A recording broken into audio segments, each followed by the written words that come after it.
नमस्कार, आपण पाहताय लोकराज्य न्यूज 24। पाहुयात महत्वाची बातमी।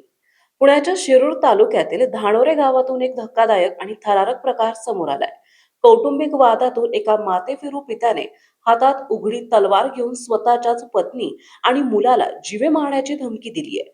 सोमवारी सकाळी 10:15 वाजण्याच्या सुमारास ही घटना घडली आहे। बाबासो नामदेव खराबे असं या आरोपी पित्याचं नाव आहे। घरात वाद सुरू असताना आरोपी तलवार घेऊन अंगावर धावून आल्याने घाबरलेल्या मुलाने तत्काळ डायल 112 वर कॉल करून पोलिसांकडे मदत मागितली। माझे वडील तलवार घेऊन आम्हाला मारत आहेत, आम्हाला वाचवा, अशी आर्त हाक या मुलाने दिली।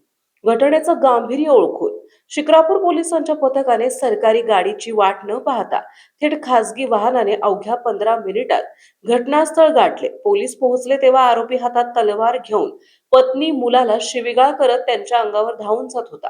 पोलिसांनी जीवाची पर्वा न करता तत्काळ आरोपीला रंगेहात पकडले।